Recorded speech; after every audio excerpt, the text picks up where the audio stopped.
श्रीरामचन्द्रं शरणं प्रपद्ये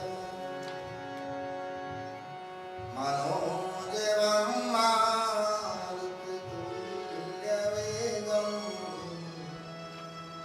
जितेन्द्रियं बुद्धिमतां वरिष्ठं वातात्मजं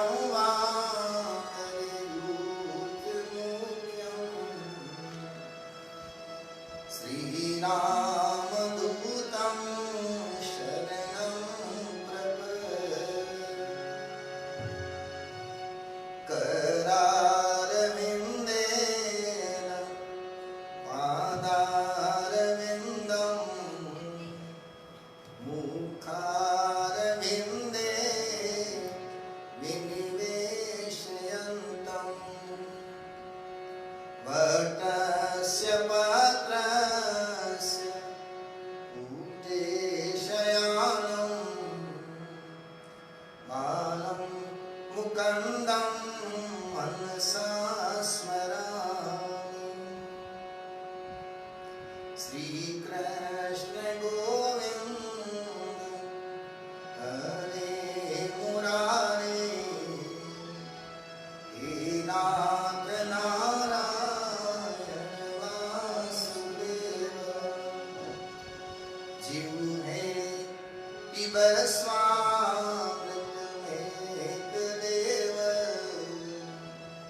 गोविन्द दामोदर माधवे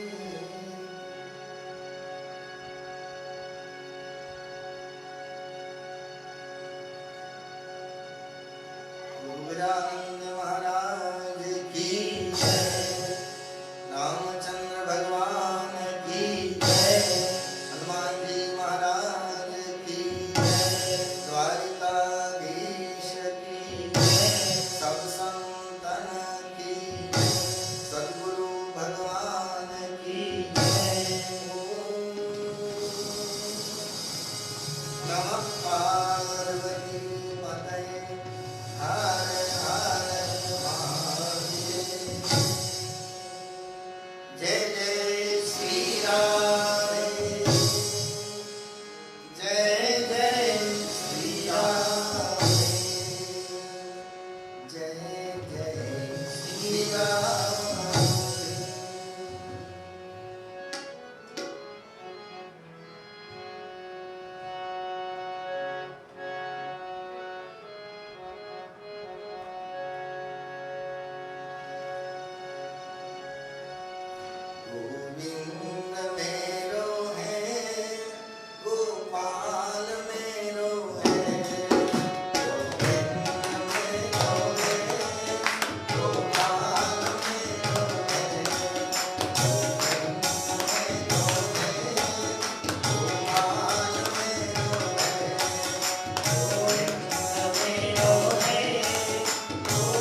મનનો મોરલિયો રટે તારું નામ મારી ઝૂંપડીએ આવો મારા શ્યામ મનનો મોરલિયો રટે તારું નામ મારી ઝૂંપડીએ આવો મારા શ્યામ મારી ઝૂંપડીએ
सच्चिदानंद रूपाय विश्वोत्पत्त्यादिहेतवे तापत्रय विनाशाय श्रीकृष्णाय वयं नमः। श्रीकृष्णाय वयं यं प्रव्रजन्त मनुपेतं पेतकृत्यं द्वीपायनो विरहकातर आजुहाव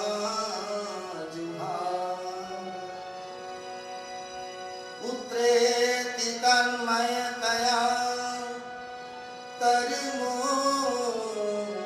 विनेन्दु स्तं सर्वभूत हृदयं मुनिमानतोऽस्मि स्तं सर्वभूतहृदयं मुनिमानतोऽस्मि।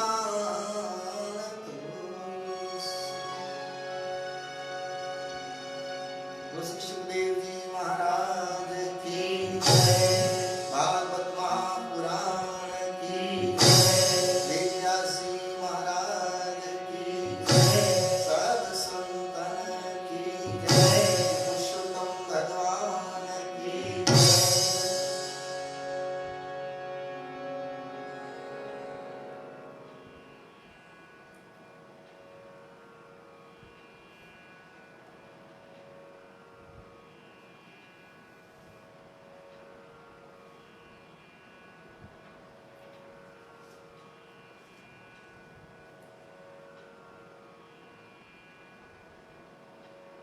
अखिल ब्रह्मांड नायक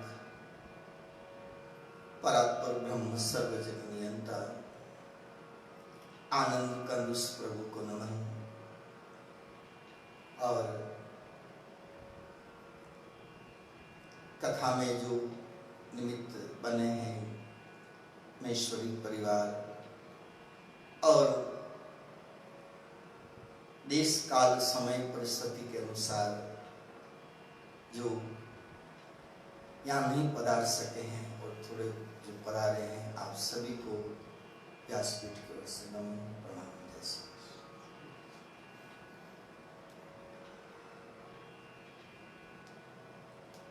भागवत कथा जो आप और हम बैठ करके प्रभु के चरित्र का, हमारे इन ग्रंथ का थोड़ा अवलोकन कर रहे हैं कि इन ऋषि मुनियों ने, महात्माओं ने हमारे जीने का कई प्रकार के तरीके बताए।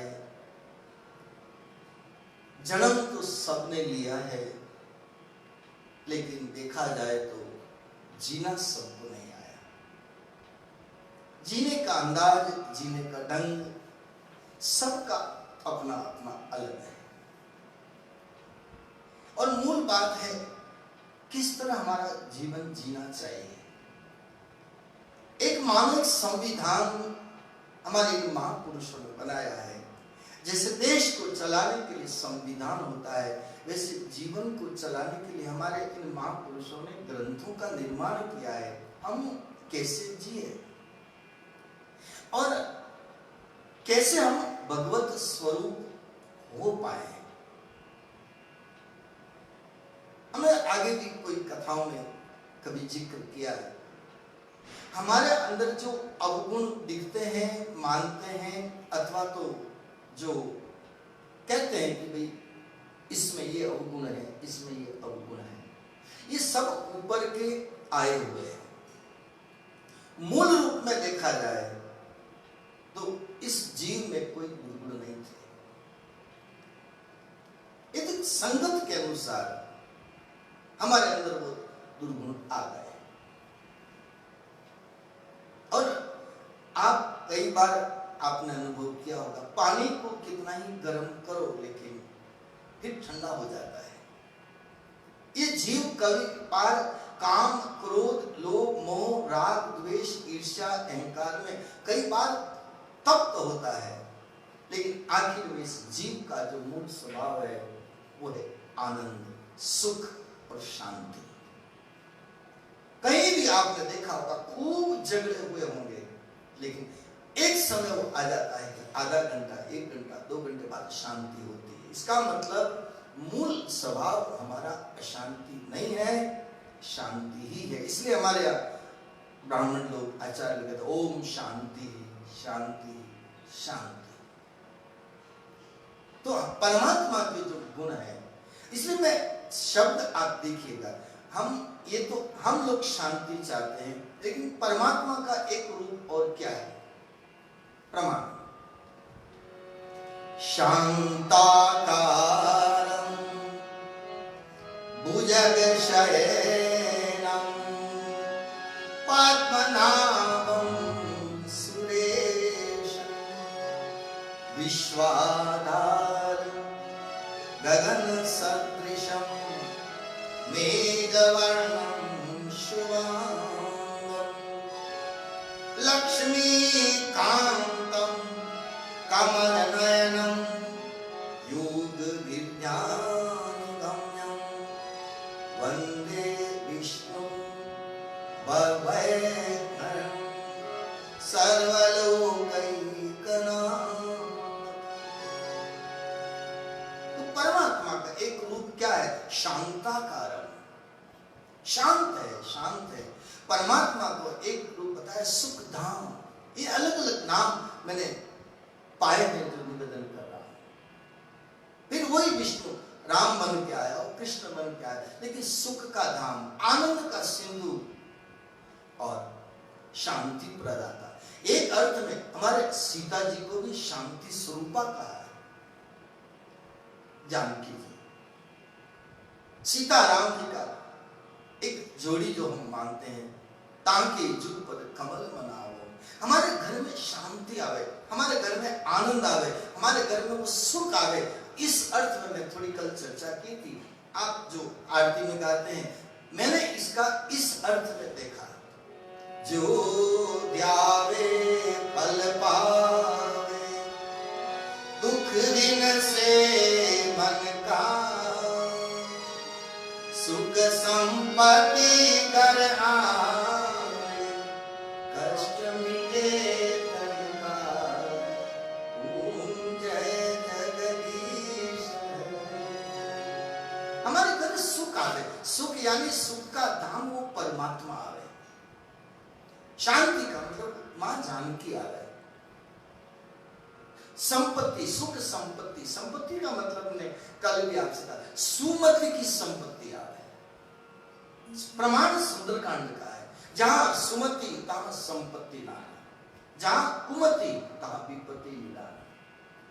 जहां कुमति है वहां पर दुख ही दुख, संताप ही संताप, संकट ही संकट, अशांति ही अशांति। तो वो संपत्ति आवे। हे भगवान, हमारे जीवन में सुमति की संपदा आवे, कुमति दूर हो जाए और सुमति कुमति सबके अंदर है। तो ये शास्त्र में हम यही चर्चा कर रहे हैं। इस अधिक मास के पावन मास में भगवान से एक प्रार्थना करें, भगवान हमारे जीवन में, हम कथा से, सत्संग से दूर रहते हैं, हमारे जीवन में बहुत अशांति हो जाती है, और जब हम आपके निकट आते हैं तो हमें एक शांति महसूस होती है। जो इसके निकट आए, और सब देख लो, सत्संग में जो शांति मिलती है, जो सुख मिलता है। इसलिए महापुरुष लोगों ने इसलिए साधना की, भजन किया, सत्संग को, भजन को महत्व दिया। एक पंक्ति हम कभी गाते हैं, हरि भजन बिना सुख शांति नहीं, हरि भजन बिना सुख शांति नहीं। जीवन में अगर सुख चाहिए, शांति चाहिए,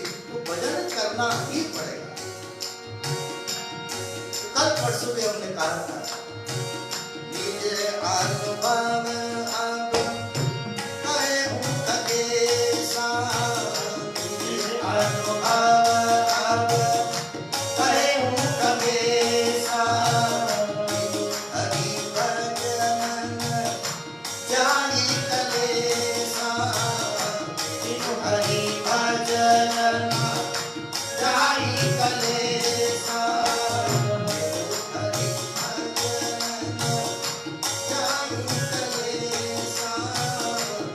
हरि भजन जाई कलेसा।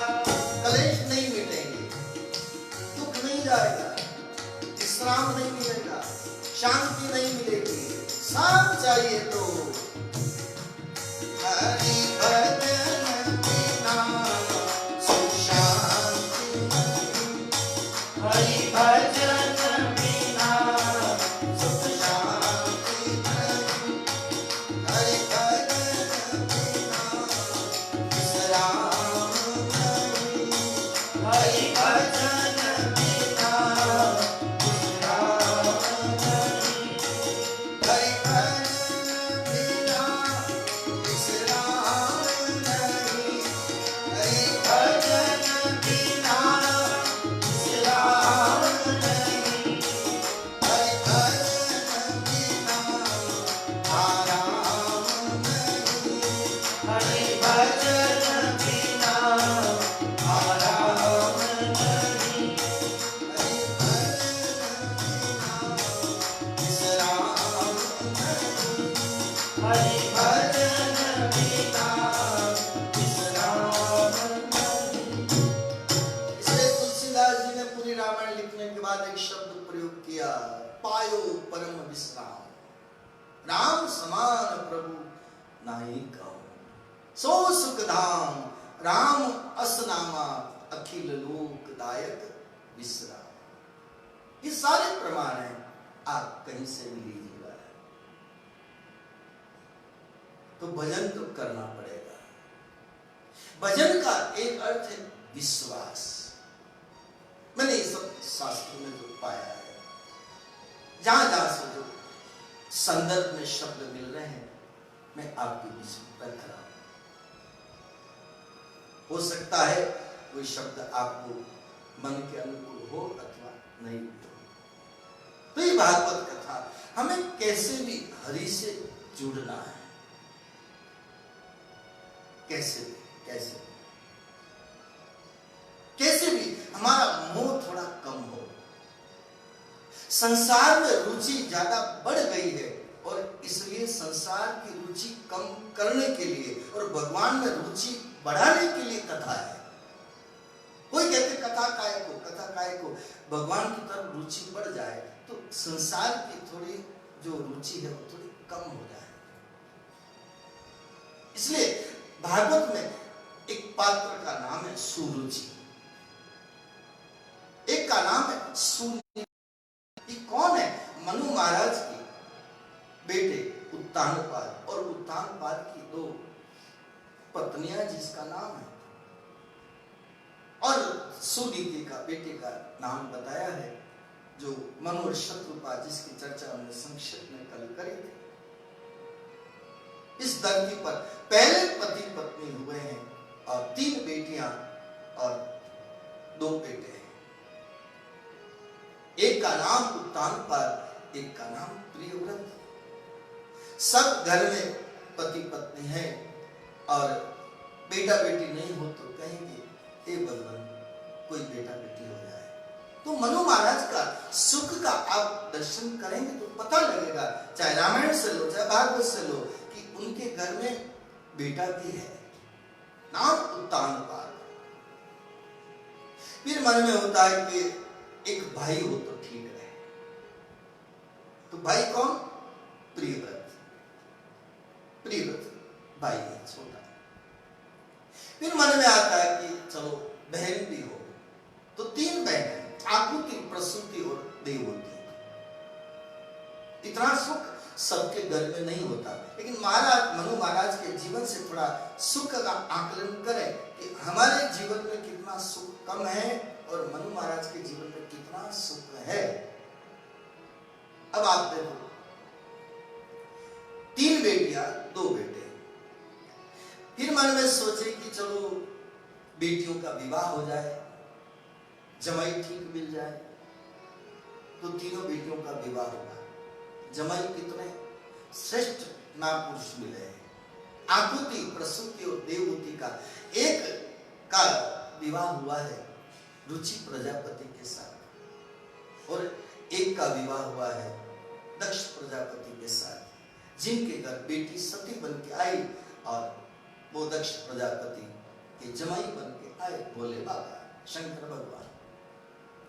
और एक बेटी को मिला है देवहूति को जमाई के रूप में कर्दम ऋषि।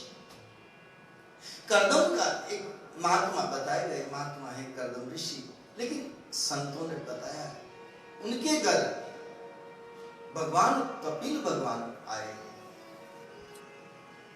बेटा बनकर। और यही होता है कि हमारे घर में बेटी हो, बेटा हो, और बेटी के घर और बेटा नहीं हो, दोहिता नहीं हो, तो क्या कहते हैं, अरे हमारी बेटी तो है लेकिन बेटी के घर दोहिता नहीं है हमारे। और दोहिता कौन बने? कपिल भगवान। क्या एक से एक श्रेष्ठ। आप देखो, इस मानस के, इस भागवत के आधार पर निवेदन कर रहा हूं। दोहिते के रूप में मिले कपिल भगवान।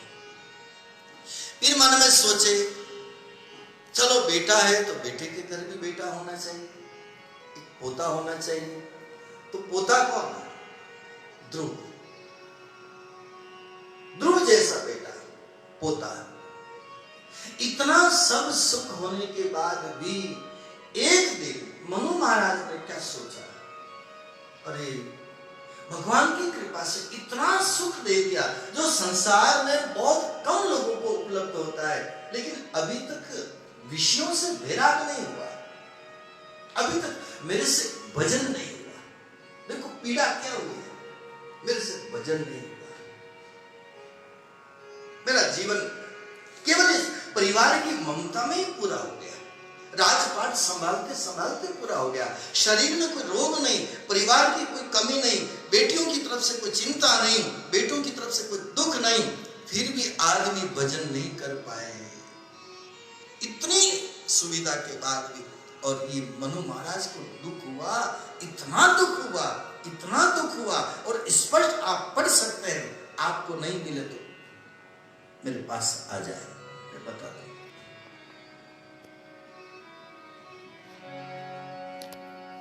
होई न विषय विराग, भवन बसत भा चौथपन।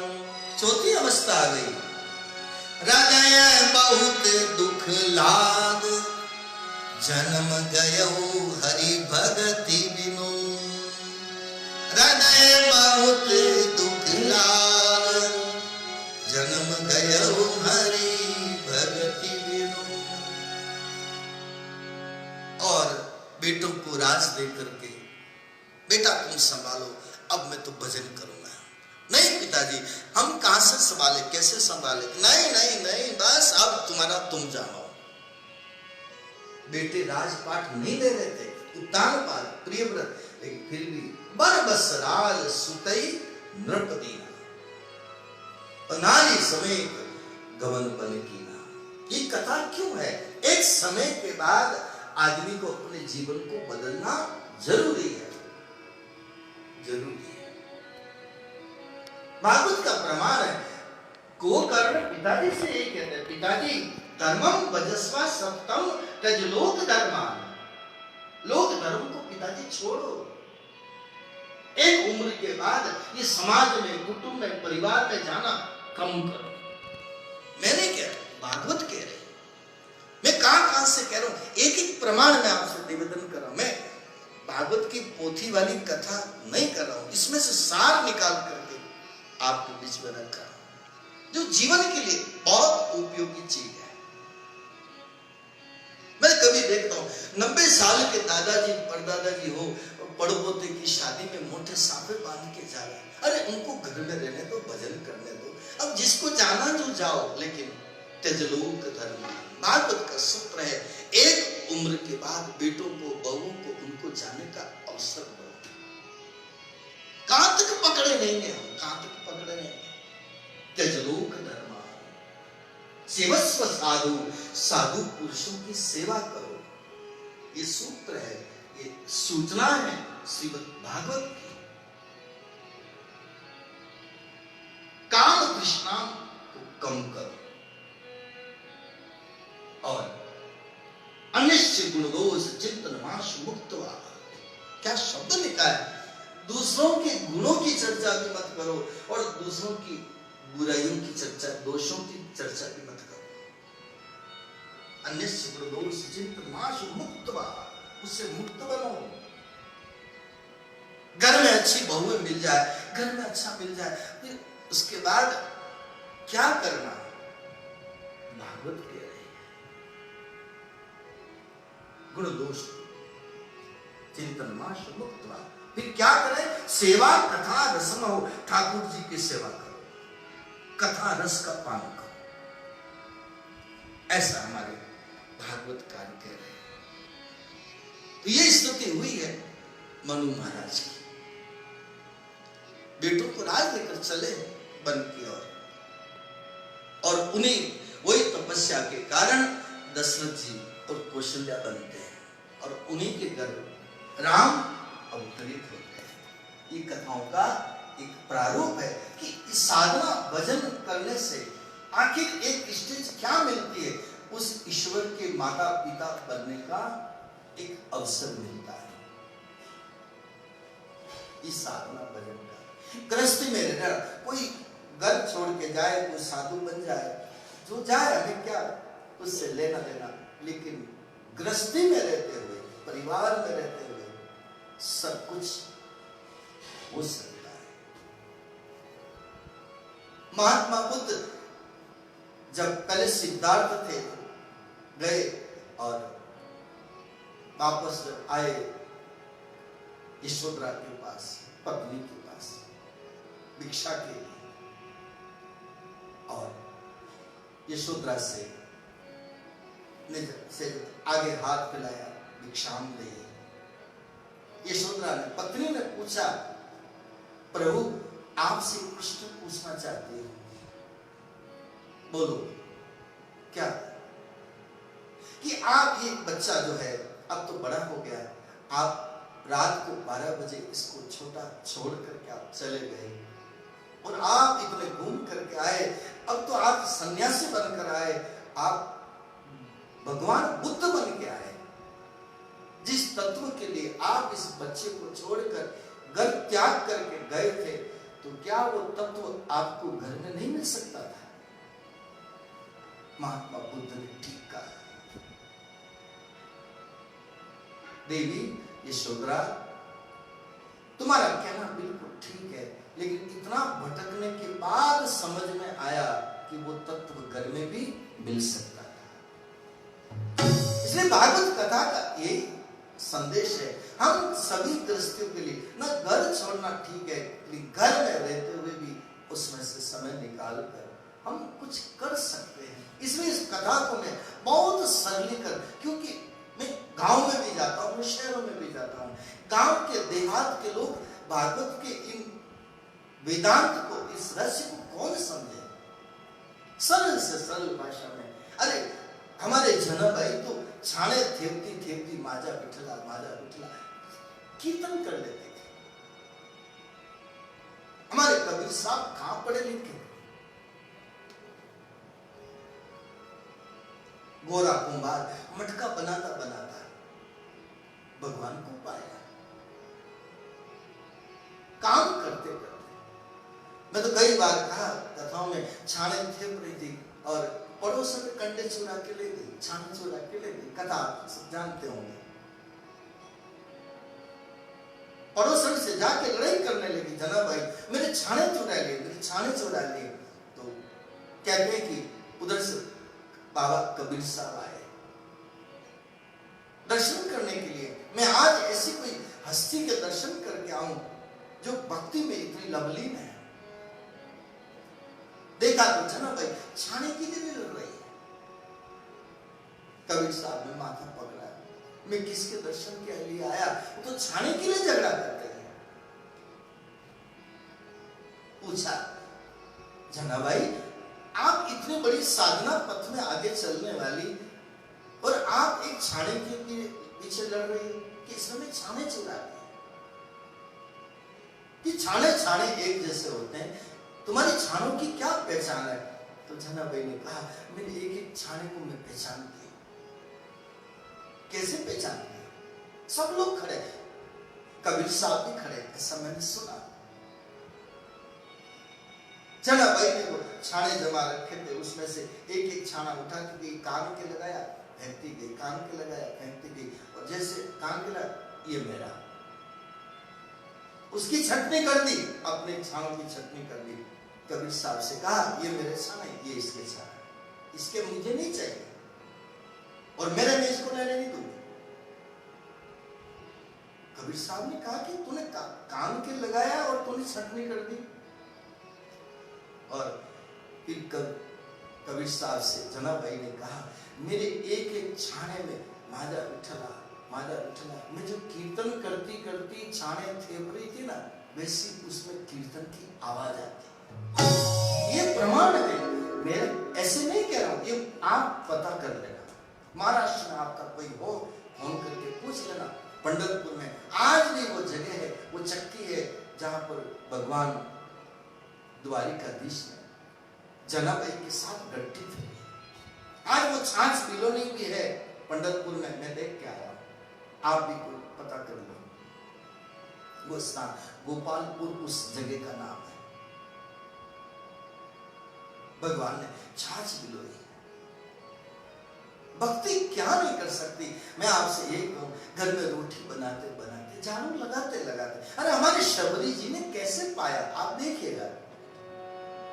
रामा रामा रटते रटते बीती रे उमरिया, रामा रामा रटते रटते बीती रे उमरिया, रामा रामा रटते रटते बीती रे उमरिया, रामा रामा रटते रटते बीती रे उमरिया, रघुकुल नंदन कब आओगे, रघुकुल नंदन कब आओगे, मिलनी सीता कन्हैया, रामा रामा रटते रटते बीती रे उमरिया, रामा रामा रटते रटते बीती रे उमरिया।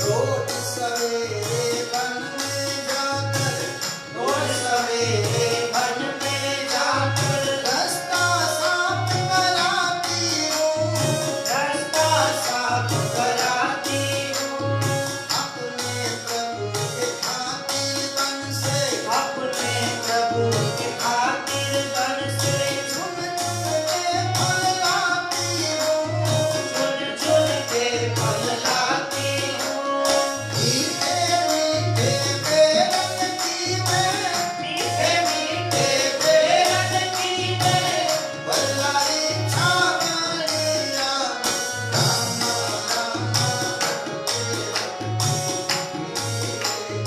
उमरिया, ओ रामा रामा रटते रटते बीती रे उमरिया। भजन लंबा है, मैं तो थोड़ा सा इशारा कर रहा हूँ आपके बीच में, और भी भजन गाएंगे तो समय कम है हमारे पास, इसलिए तो झाड़ू लगाते लगाते हम सभी गृहस्थ वालों के लिए, परिवार वालों के लिए भागवत बहुत सरल है। भागवत का अर्थ हमने पहले भी कहा, जो भगवान का हो गया, जो भगवान का हो गया, अथवा भगवान जिसके हो गए, तो हम लोगों के लिए बहुत सुलभ है। बर्तन मांजते मांजते, झाड़ू लगाते लगाते, कपड़े धोते धोते, और ये सब भक्त लोगों ने किया है। तो सुरुचि और सुनीति, मनु महाराज का बेटा उत्तानपाद और उसकी 2 पत्नियों का नाम है। स्वस्य रुचिर यस्य स्वरुचि सुरुचि, जो अपनी मन मर्जी से चलता है उसका नाम सुरुचि। जो केवल अपने मन से, मन मौजी, अपनी रुचि के अनुसार जीने वाला, कई प्रकार की रुचियों में जो उलझा हुआ, उसका नाम सुरुचि। ऐसे तो उत्तानपाद मनु महाराज के बेटे, उसकी पत्नी का नाम है, और एक पत्नी का नाम है सुनीति। अब सुनीति का अर्थ क्या? सुष्ठु नीतिर यस्य स सुनीति, जिसका जीवन शास्त्र सम्मत, जिसका जीवन सत्संग सम्मत, नीति सम्मत, उसका नाम सुनीति।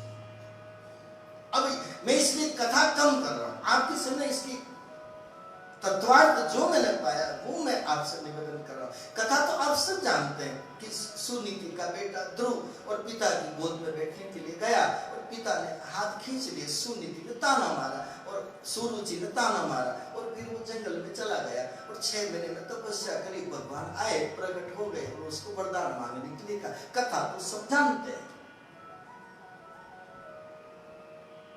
भगवान ने दर्शन दे दिए, और भक्त ऐसा हुआ कि नाम कर गया, और आज भी आसमान में जो तारा है जिसका नाम है ध्रुव तारा। कथा तो एक कथानक है, लेकिन इसका अर्थ ये, उत्तान पाद का अर्थ जो मैंने पाया कि उत्तान, उत्त यानी ऊपर, पाद का अर्थ होता है पांव। मां के पेट में ये जीवात्मा आया, पांव ऊपर थे, सिर नीचे था, बाहर आया, दुनिया में आया, और बाहर आकर के 2 उसकी पत्नियों से उसकी शादी हुई। 2 पत्नी का मतलब 2 प्रकार की वृत्तियां, हम सब की, स्त्री पुरुष से मत जोड़ना, हर जीवात्मा की 2 वृत्तियां हम सब की, और 2 वृत्तियां कौन सी? सुरुचि और सुनीति। अब ये कथा चल रही है, इस कथा नहीं थी उसके पहले सब सुरुचि में जी रहे थे। अच्छा पहनो, अच्छा खाओ, ये बनाओ, ये करो, वहां जाओ, ये करो, ये करो, ये करो।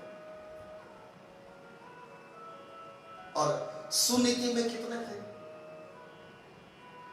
मुझे कई लोगों ने, आज हमारे बीच बता रहे, हमारे अच्छे प्रेमी, कथा प्रेमी हमारे डॉक्टर साहब, तो आप कहते जब अकेले होते, फ्री बैठते, तो कोई चिंतन, कोई ऐसा मनन, कोई ऐसे शास्त्र का पठन पाठन, आप बहुत अच्छी रुचि रखते हैं।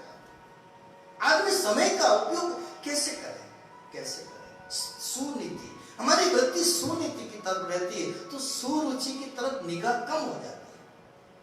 और बिल्कुल सीधा सा कहानी से आप अर्थ लगा लीजिएगा, सुनीति दूर रहती है, और सुरुचि राजा के 24 घंटे निकट रहती है।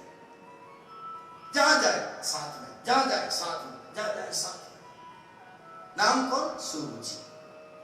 और सुनीति दूर, दूर का मतलब कभी कभार राजा के उससे मिलता है, बाकी तू तेरे बैठी रहे उधर। मतलब क्या हुआ? हम भगवान को कहते हैं तू तेरे मंदिर में बैठा है, जन्माष्टमी के दिन तेरे दर्शन करने आएंगे, शिवरात्रि के दिन तेरे दर्शन करने आएंगे, 11 के दिन दर्शन करने आएंगे, पूर्णिमा के दिन आएंगे, बाकी तो सुरुचि चाहिए। 24 घंटे जो साथ रहती है वो सुरुचि, जिसकी संसार के इन वस्तुओं में, खाने में, पीने में, पहनने में, ओढ़ने में, जाने में, आने में, जिसका बहुत ज्यादा मन फंसा हुआ, इसका मतलब इस जीवात्मा के साथ सुरुचि ने कब्जा कर रखा है।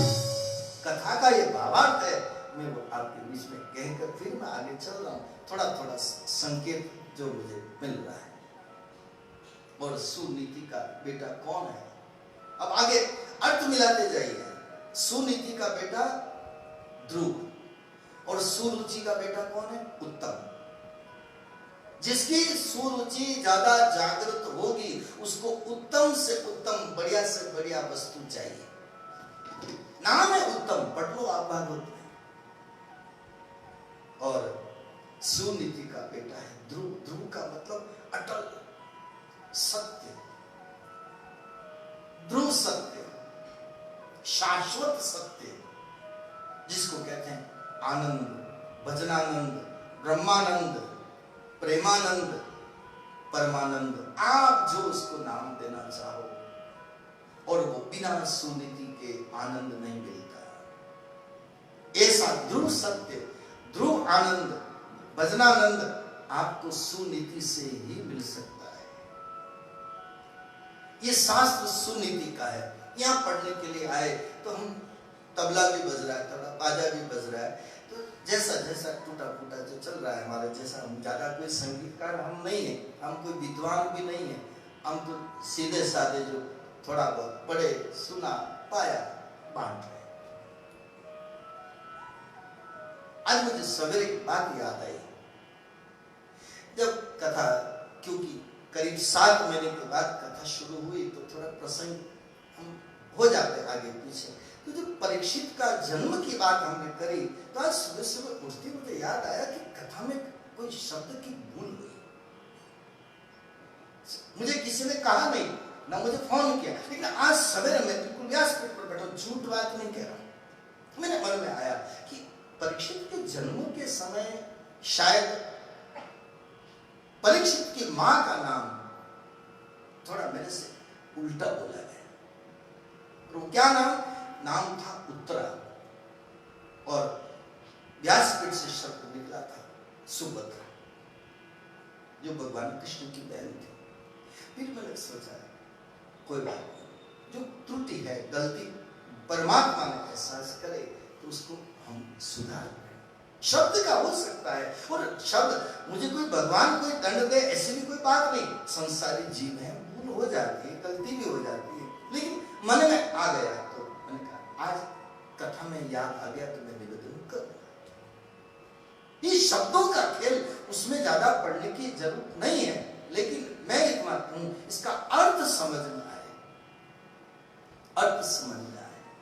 सुरुचि, सुनीति, ध्रुव, भजनानंद।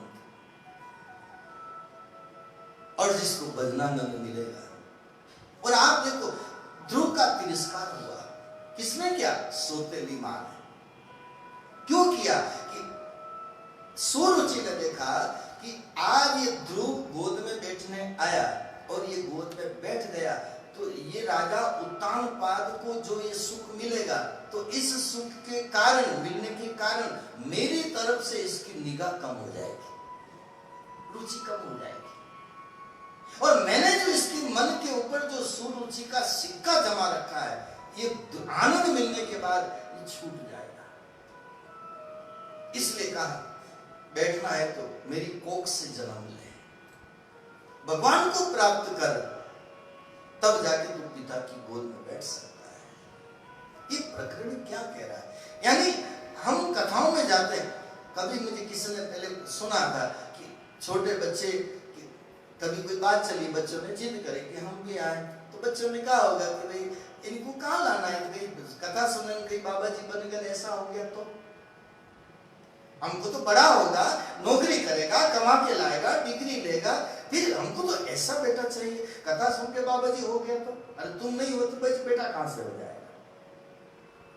यानी भजन का इतना डर है लोगों को, डर है इतना कि भजन के कारण कहीं संसार का वो कम न हो जाए। और मैं तो कल परसों भी आपसे यही कहा कि आपकी सुरुचि और सुनीति, ये दो वृत्तियों के साथ आप किस वृत्ति में ज्यादा रहते हैं, आपको वो वृत्ति अपने आप आपके ऊपर, मन के ऊपर जमने लग जाएगी। ये है सुरुचि और सुनीति। ध्रुव का आख्यान, कई कथा है। मैं एक एक प्रसंग की व्याख्या करूं तो मैं तो जीवन से जोड़ करके बात करता हूं और मानता हूं। और मैंने ये तत्व जो पाया है कि हे प्रभु, हमारी जो सुरुचि थोड़ी कम हो जाए। और आप देखना, एक उम्र तक हमारी सुरुचि होती है, एक उम्र के बाद फिर जैसे तैसे कपड़े पहन लेते हैं, जैसे अब क्या पहनना, क्या पहनना। और आप एक एग्जाम्पल देखना हो, उदाहरण देखना हो, मैं तो गांव में जाता हूँ तो देखता हूँ बूढ़ी बूढ़ी 80, 85, 90 साल की माया बाई को आप देखना, दादी जी को, बूढ़ी माता जी को, अब वो तो कैसे लुगड़ा ओढ़ती है, कैसे कपड़े पहनती, पूरा शरीर वृद्ध हो गया, कहीं आंगना ली पड़ी है, कहीं कचरा निकाल रही, उनके कपड़े की और किसी तरह से कुछ भी चिंता नहीं। एक लुगड़ा डाल देती है, कोई बड़ा घर का कोई आ गया तो लुगड़ा डाल देती है, कहाँ कपड़े जा रहे हैं, कहाँ क्या पहनना, ऐसे वो पहनते हैं। लेकिन एक उम्र के तक तो हम सब मैचिंग पहनते हैं, हर चीज मैचिंग होनी चाहिए, हर चीज मैचिंग होनी चाहिए। मैं तो देखता हूँ बिंदिया भी मैचिंग, चूड़ियां भी मैचिंग, सब चीज मैचिंग। अरे अभी दुनिया से मैचिंग करो, एक उम्र के बाद हरि से मैचिंग करो। इसलिए उम्र के बाद में अपने आप छूट जाता है। प्रकृति हर चीज छुड़ा रही है, हम उसको पकड़ गए। और मैं तो बिल्कुल प्रैक्टिकल बात कर रहा हूं आपके सामने। एक 90 साल के, 100 साल के वृद्ध व्यक्ति को आप कुछ पकड़ाओ, पानी का गिलास, लकड़ी, कोई भी चीज, वो हाथ दूजेगा। यानी प्रकृति कह रही है, परमात्मा कह रहा है, अब छोड़, अब छोड़। और आप 6 महीने के, साल भर के बच्चे को कुछ भी दो, पकड़ पाए। आप उसको 100 रुपए का नोट दे दो, वो मम्मी को भी नहीं देगा, ये मेरा है, ये मेरा है। इसका मतलब अभी तेरी पकड़ने की उम्र है, तू पकड़ ले। लेकिन एक उम्र के बाद छोड़ो, छोड़ो, छोड़ो। एक संत ने तो बड़ा अच्छा अर्थ निकाला कि हाथ ये दूसता है ना, तो हाथ ये यूं करता है, यूं करता है। तो फिर पूछा कि आपकी गर्दन भी यूं हिल रही ना, हाथ भी यूं हिल रहा है, इसका मतलब क्या? कि जिंदगी में अब कुछ रस नहीं है, अब जिंदगी में कुछ रस नहीं है, इसलिए बुढ़ापे में यूं गर्दन हिलती है। देखो आप, प्रकृति मैसेज दे रही है, ज्ञान दे रही है, और बड़े बुजुर्गों की सेवा हमको मैसेज दे रही है, बोध दे रही है। इसलिए हमारे शास्त्रकारों ने ठीक कहा, अभिवादन शीलस्य नित्यं वृद्धोपसेविना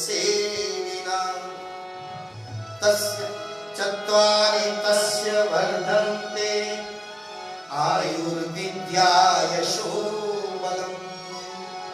चत्वारि तस्य वर्धन्ते आयुर्विद्या यशो बलम्। 4 चीज बढ़ती है बड़ों की सेवा करने से, आयु, विद्या, यशो, बलम्। बड़े लोगों की सेवा कहती है कि जिंदगी में मैंने कुछ नहीं किया। अर्थ कितना ही लगाओ, अब गर्दन ऐसे हिले तो आदमी को पश्चाताप कर रहा है, मैंने जिंदगी में कुछ नहीं किया, मैंने जिंदगी में कुछ नहीं किया। और कोई कहेगा जिंदगी में कोई सार नहीं, जिंदगी में कोई सार नहीं, जिंदगी में कोई सार नहीं। ये तो अब जिसकी जैसी रुचि, जैसा मन, वैसा अर्थ, हमसे कोई लेना देना नहीं। तो सुरुचि हो, सुनीति का आनंद को प्राप्त करना है। 6 महीने में ध्रुव ने भगवान को प्राप्त किया।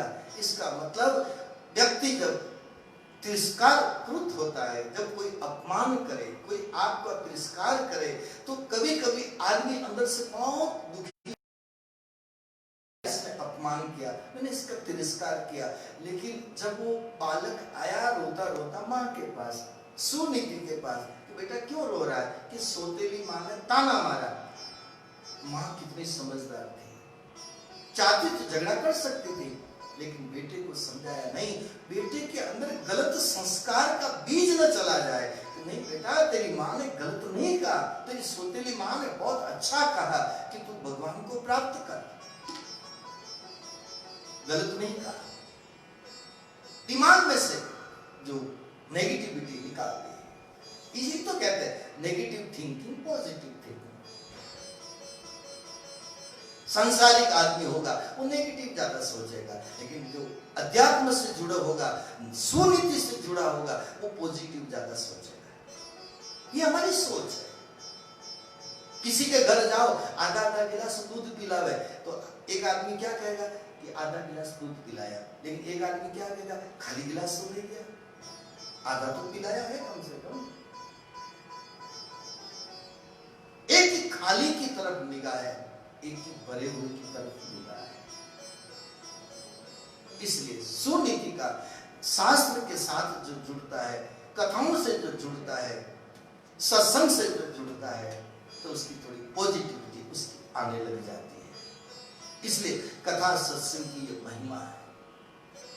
जो लोग कहने वाले कहे, मैंने तो जो पाया है, ये लोग कहते हैं कथा से क्या होता है, ये फालतू खर्चा करने से क्या होता है। अरे एक शब्द भी किसी को लग जाए ना तो पूरा जीवन की जीने का तरीका बदल जाता है,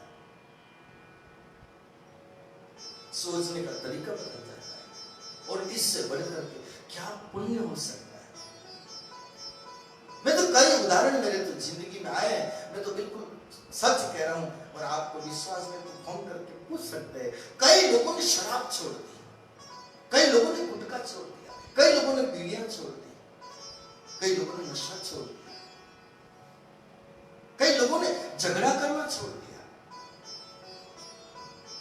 मैं उदयपुर में हूं, आप भी उदयपुर में हैं, ये हाथीपोल हमने यहाँ पर कथा की बहुत साल पहले, और कभी उधर यहाँ रहते तो कभी उधर से निकले तो एक माता जी का तो शरीर छूट गया, एक माता जी एक बार में उधर से निकला, और हमने हमारा क्या 22 दिन 23 दिन तक,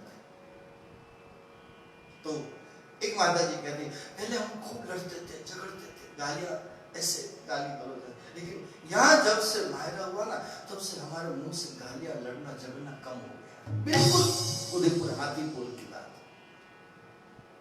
ये मेरी वो बात नहीं है, कथा सत्संग का ये प्रभाव है, ये प्रभाव है।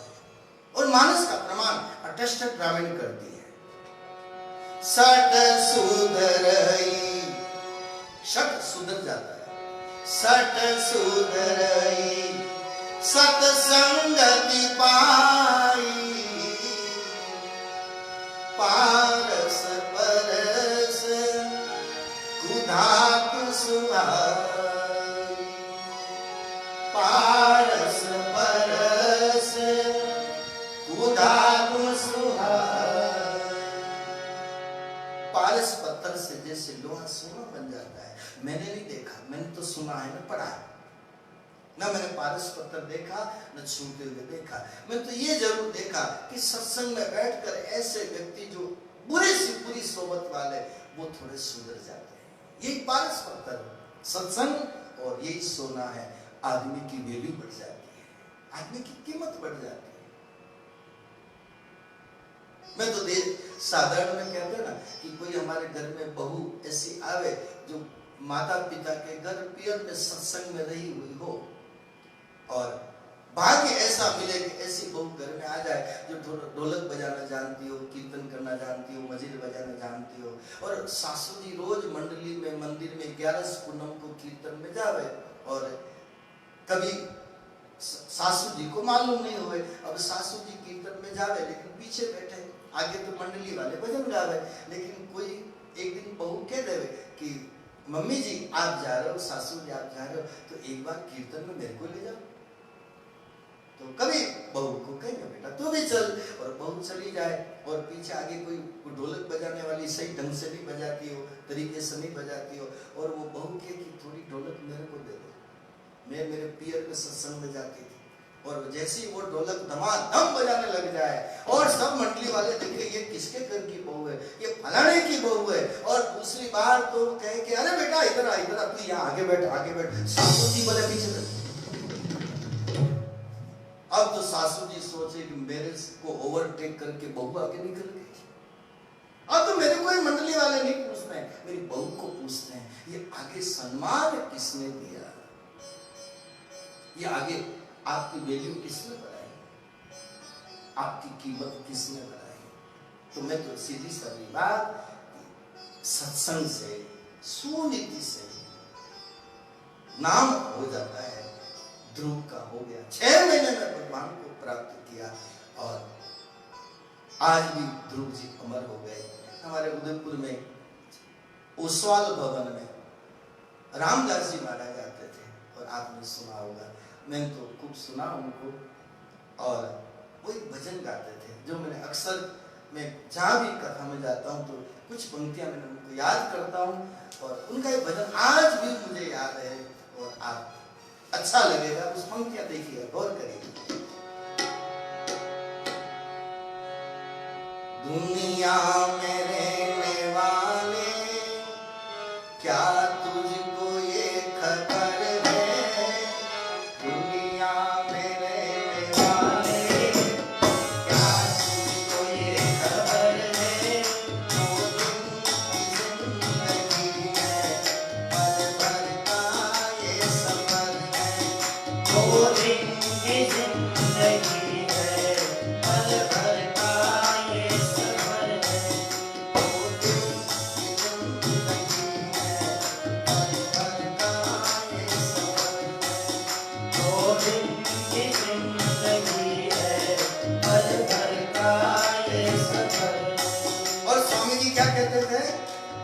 माया के ओ पुजारी, आगे की कुछ खबर है, माया के ओ पुजारी, आगे की कुछ खबर है, इस घर से और घर कर एक दूसरा भी घर है, इस घर से और घर कर एक दूसरा भी घर है, इस घर से और घर कर एक दूसरा भी घर है, इस घर से और घर कर एक दूसरा भी घर है।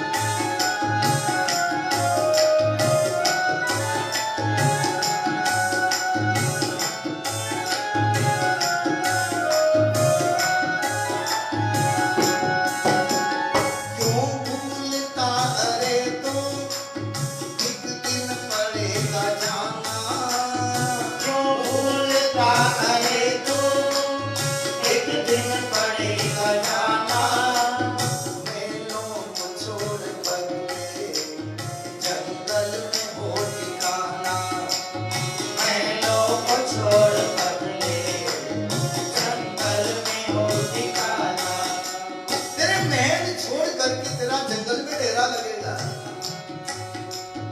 तेरी चिता जंगल में जलेगी, एकांत में जलेगी, महलों को छोड़ बदले जंगल में हो ठिकाना, महलों को छोड़ बदले जंगल में हो ठिकाना, कुछ तो सामान धर ले, लंबा बड़ा सफर है, कुछ तो सामान धर ले, लंबा बड़ा सफर है, दो दिन की जिंदगी है, पल भर का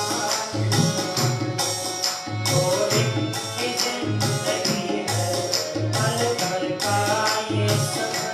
अरे एक रात के लिए कहाँ जाते तुम? एक जोड़ी कपड़ा थैले में लेते, अरे एक नहाने के लिए, बदलने के लिए चाहिए, लेकिन जहाँ से लौट करके वापस नहीं आना, उसकी तैयारी हम लोगों ने नहीं करी। ये कथा सत्संग की तैयारी की व्यवस्था है, आगे की हम तैयारी कर पाए।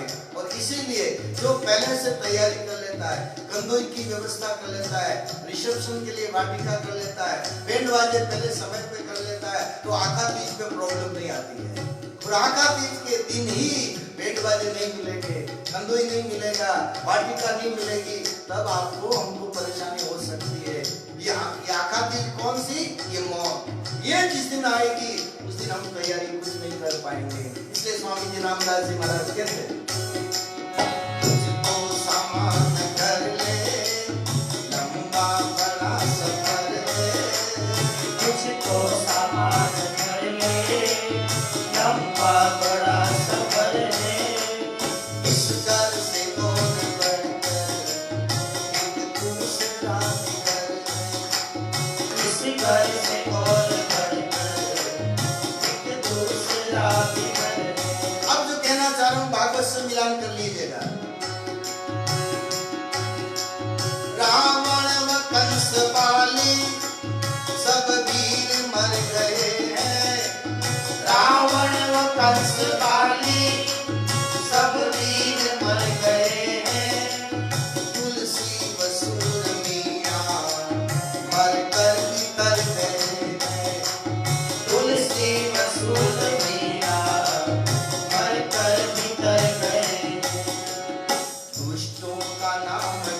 सब अमर है। इस घर से और बढ़कर एक दूसरा घर है। इस घर से और बढ़कर एक दूसरा भी घर है। दुनिया में रहने वाले क्या तुमको ये खबर है? दुनिया में रहने वाले क्या तुझको ये खबर है? दो दिन की जिंदगी है, पल भर का ये सफर। 2 दिन की जिंदगी है, पल भर का ये तो रावण व कंस वाली सब वीर मर गए हैं, तुलसी व सूर मीरा मर कर भी तर गए हैं। दुष्टों का नाम डूबा, हरि भक्त सब अमर है, और इस घर से और बढ़कर एक दूसरा भी घर है। इसलिए ध्रुव तारा आसमान में आज भी अमर है। इसलिए भागवत से इसलिए मैं संक्षेप में निवेदन कर रहा हूं। आगे प्रकरण आता है प्रियव्रत का। उद्दान पाद के एक भाई है जिसका नाम प्रियव्रत। प्रियव्रत का अर्थ होता है, व्रत का अर्थ होता है प्रतिज्ञा। प्रतिज्ञा, अच्छा संकल्प करना, ऐसा व्रत जीवन में धारण करना जो हमको भी आनंद दे और दूसरों को भी आनंद दे, हमको भी सुख दे, दूसरों को भी सुख दे। ऐसे नियम से जीवन में चलना, ऐसी प्रतिज्ञा से चलना, उसका नाम है प्रिय व्रत। अब ऐसे प्रिय व्रत तो भाई है, ऐसे प्रिय व्रत तो हम सब घर में करते हैं। कोई एकादशी करे, कोई सोमवार मंगलवार करे, जो कोई 11 करे, जिसको जो करना है सो करे। लेकिन व्रत करो, लेकिन घर में बेटा बहुओं को ज्यादा तकलीफ नहीं हो तो ये बनाओ, आज मेरी 11 है ना, साबूदाना की ये तलो, ये बनाओ, हलवा बनाओ, ये बनाओ, ये बनाओ।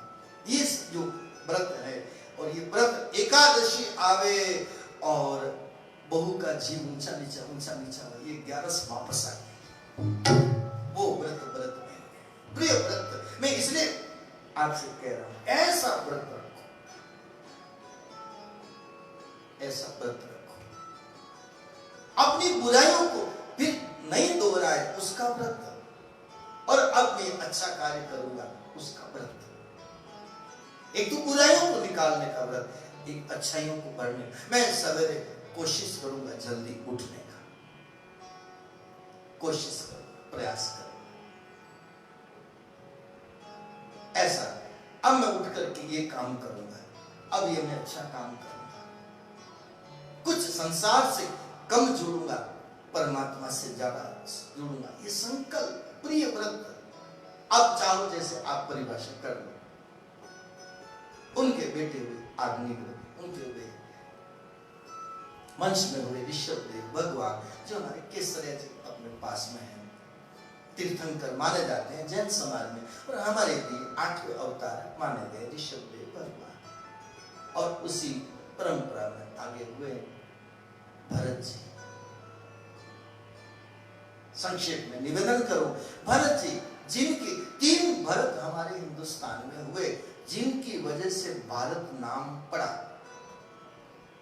एक भरत शकुंतला का भरत, दुष्यंत शकुंतला का बेटा भरत, जो शेर के उस बच्चे के दांत गिरता था, ऐसा मैंने बचपन में पढ़ा था। एक दूसरा राम जी के भाई भरत, जिसके प्रेम की गाथा हमारे संतों ने बहुत विस्तार से कही है। भरत जैसा प्रेम क्या हम उसका वर्णन करें। और तीसरा भागवत जी के ये भरत, 3 भरत के कारण भारतवर्ष नाम पड़ा है हमारे हिंदुस्तान का, ऐसा संतों का कहना। तो भरत जी घर छोड़ा, परिवार छोड़ा, और कहते हैं कि नदी में, जल में उतर करके साधना करते हैं, भजन करते हैं, तपस्या करते हैं। एक शेर ने हुंकार भरी, और शेर की गर्जना के कारण एक गर्भवती हिरणी डर के मारे छलांग लगाई। छलांग लगी तो उस हिरणी का प्रसव हो गया, बच्चा हो गया। हिरणी तो मर गई, लेकिन जो बच्चा था वो पानी में गिर गया। साधना करते करते भरत जी ने सोचा, अरे पानी में गिरा हुआ बच्चा मर जाएगा। दौड़ करके गए, उस बच्चे को उठाया और उठा करके उसको बचाया, आश्रम में लाए, पाला पोषा, सब तरह से उसकी सेवा शुश्रूषा की। अब धीरे धीरे अब उस हिरण के बच्चे में मन फंसने लग गया। कथा बहुत मार्मिक प्रकरण है ये भागवत जी का। बचाया ठीक है, लेकिन जितना संपर्क उस बच्चे का हिरण के बच्चे का रहा, उसमें ममता हो गई। थोड़ी थोड़ी देर में माला फेरे, देखिए मेरे हिरण के बच्चा कहाँ गया, मेरा बच्चा कहाँ गया। फिर माला फेरे, फिर बच्चे की सुध आ गई। जैसे कि माँ थोड़ी थोड़ी देर में बच्चे को संभालती है। और भरत जी ने सोचा, इस हिरण के बच्चे का तो माता पिता भी मैं ही हूं, मुझे इसका पूरा ख्याल रखना है। उस बच्चे के लालन पालन में भजन की मात्रा कम हो गई, भजन कम हो गया, साधना कम पड़ने लग गई, और जो मन जो था वो ज्यादा उसमें फंसने लग गया।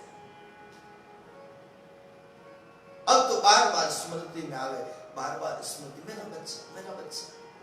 एक दिन काल आया, मौत आई। मौत सबको आनी है, छूटना सबको है इस शरीर से, और मौत आई। अब उस मौत के समय न पत्नी याद आई, न बच्चे याद आए। उस वक्त कौन याद आया भरत जी को? हिरण का बच्चा। वो बच्चा, मेरा बच्चे का क्या होगा, मेरे हिरण के बच्चे का क्या होगा। लेकिन संत लोग कहते हैं, तू हिरण के बच्चे की चिंता कर रहा है, लेकिन तू तेरी भी तो सोच, तेरा क्या होगा। हम सब लोगों ने यही किया है, सबने जीवन में यही किया। मैं मेरे बेटे के लिए इतना करूं, बेटी के लिए इतना करूं, परिवार के लिए मैं इतना करूं, उसके लिए इतना करूं, लेकिन करते करते खुद के लिए क्या करे, क्या ये आदमी नहीं सोचता है। एक सेठ जी ने मुनिम जी से पूछा, मुनिम जी हिसाब किताब सब तुम्हारे पास में है, इतना कारोबार इतने वर्षों से मैं चला रहा हूं, मेरे पास कितना धन हुआ है, जरा आप बताओ, आज थोड़ा हिसाब किताब बताओ। मुनिम जी ने सारी टोटल लगा करके और सेठ जी से कहा कि सेठ जी 7 पीढ़ी खावे, बैठे बैठे कुछ काम न करे, इतना धन आपके घर में है। 7 पीढ़ी। सेठ जी रोने लगे। मुनिम जी ने कहा, रो क्यों रहे हो, कि 8वीं पीढ़ी का क्या होगा।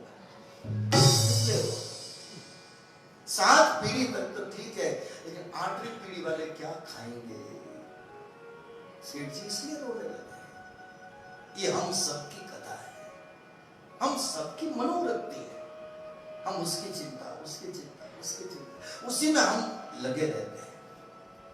हाँ, अपना कर्तव्य निभाओ, फर्ज निभाओ, लेकिन इतनी चिंता करने से भी क्या होगा। मैंने तो ये पाया है, कहीं भी आप हमारे घर में एक कुत्ता पालो, कोई गाय पाले, कोई कुत्ता पाले। हमारे पहले जब गाय भैंस ऐसी खेती बाड़ी जो थी, हमारे बेल बहुत अच्छा था, हमारे घर में जो था बेल बहुत अच्छा। वो बेल मर गया ना, मैं जब छोटा था मैं खुद भी उसके लिए रोया। मैं मेरी बात बता रहा हूं, जब वो मर गया, पांव टूटा हुआ था, लेकिन हल में बहुत चला, बहुत चला, रेंट में भी बहुत चला। जिस दिन वो मर गया, मुझे भी खूब रोना है, आज भी याद आता है। उस बेल में मैं छोटा था, उसमें मन फंस गया। हमारे घर में कुत्ता पालते, गाय पालते, गाय मर जाती तब हमको रोना आता है। एक कुत्ता मर जाए, वफादार कुत्ता, तब रोना आता है। इसका मतलब ये मैंने निचोड़ निकाला कि जिस वस्तु के साथ, जिस व्यक्ति के साथ जितना ज्यादा संपर्क रहेगा, उसका उसमें मोह होगा ही होगा। जितना ज्यादा संपर्क किसी वस्तु के साथ। अरे मोबाइल ले लो, आजकल मोबाइल का जमाना है, मोबाइल में भी जीव फंस जाता है। मोबाइल चला जाए तो चिंता होती, मेरा मोबाइल बहुत अच्छा, कपड़ा फट जाए तो उसमें भी मोह है। मोह तो ऐसी चीज है, मैं पहले भी हर जगह कहीं कहीं लगाव हो जाता है। मैंने तो मेरे मन का आकलन किया है, आप अपने ढंग से करो। आज हिरण का बच्चा याद आया। अंत समय में पाली कहता है भगवान राम से, जन्म जन्म मुनि जतन कराई, जन्म जन्म मुनि जतन कराई। जन्म जन्म ऋषि मुनि तपस्या कर रहे, फिर भी अंत में राम आना, नाम आना मुश्किल है, मुश्किल है, मुश्किल है। जन्म जन्म मुनि जतन कराई, जन्म जन्म मुनि जतन कराई। अंत राम कही आवत नाही, अंत राम कही आवत नाही। जन्म जन्म मुनि जतन कराई।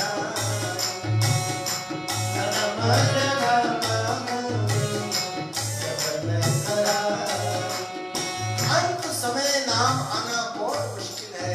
और प्रकरण में रामायण से कहूं तो सती ने मरते समय शंकर भगवान को याद करते हुए देखा कि ऐसा पति मुझे नहीं मिल सकता। हे प्रभु, हे विष्णु भगवान, आज मैं पिता के यज्ञ में, दक्ष के इस यज्ञ में, कनखल में, हरिद्वार में, आज पिता के इस यज्ञ में जल करके भस्म हो रही हूँ। लेकिन हे विष्णु भगवान, ऐसा जन्म जन्म मुझे शंकर के चरणों में प्रीत देना, मुझे जन्म जन्म पति रूप में मुझे भगवान शंकर ही मिले, ऐसी बात कही। और अंत समय में न पिता को याद किया, न मां को याद किया, केवल शिव जी को याद किया। इस कारण आगे की चौपाई लिखी है, तो चौपाई ध्यान दीजिएगा।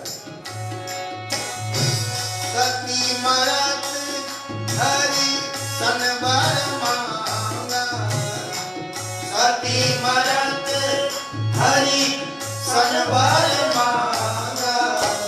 जन्म जन्म शिव पद अनुरागा, जन्म जन्म शिव पद अनुरागा। जन्म जन्म देखिएगा, इधर भी जन्म जन्म और इधर किष्किंधा कांड में भी जन्म जन्म। जन्म जन्म मुनि जतन कराई,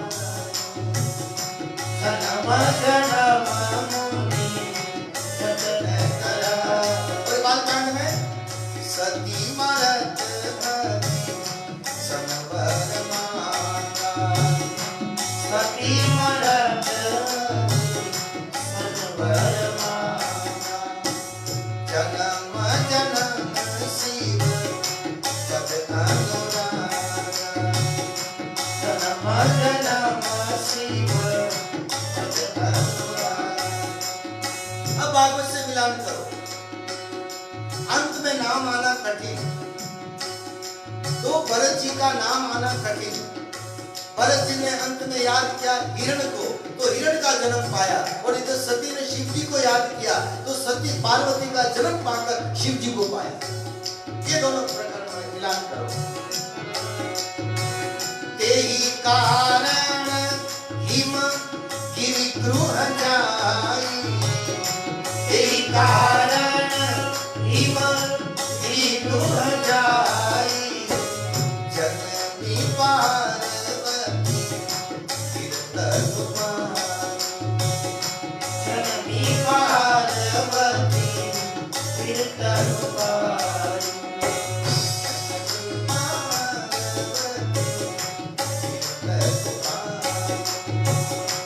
जननी पार्वती कीर्तन पाई।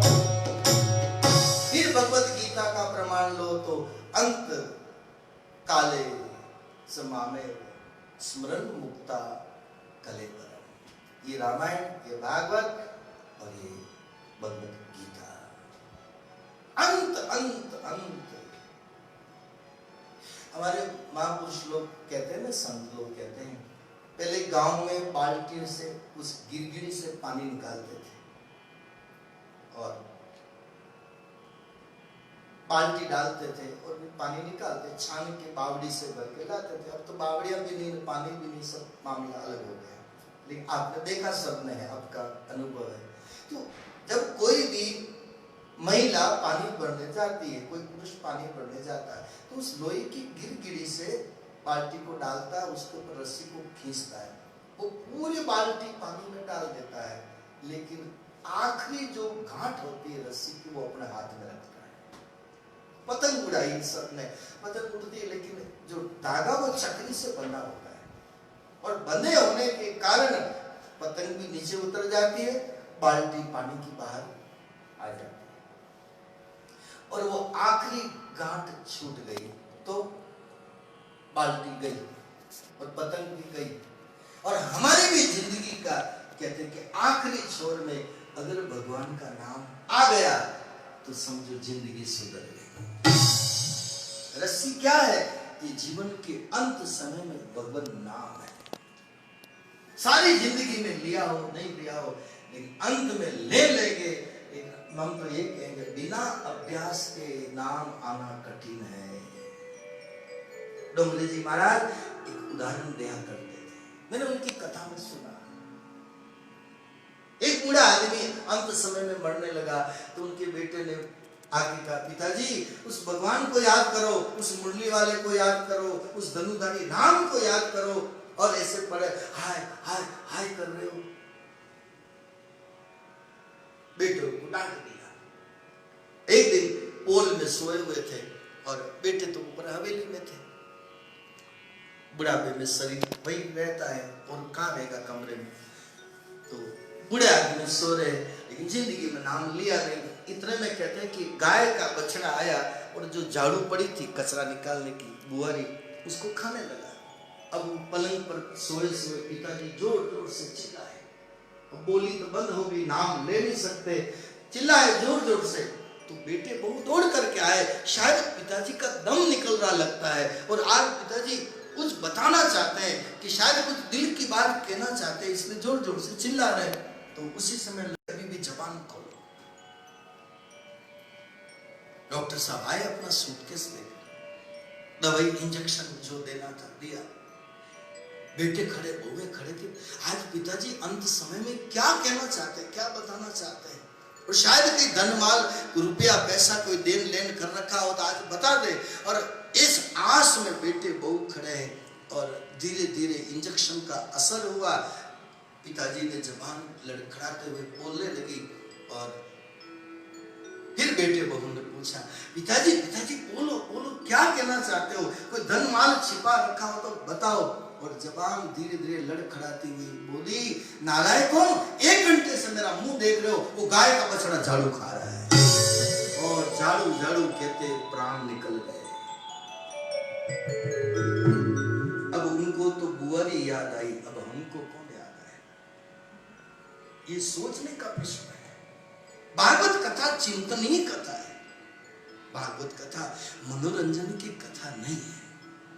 डोंगरे जी महाराज ने मैं जहां तक मैंने उनको सुना समझा, कथा तो रोने के लिए है, कथा पश्चाताप करने के लिए, कथा जीवन बदलने के लिए, मनोरंजन के लिए नहीं है।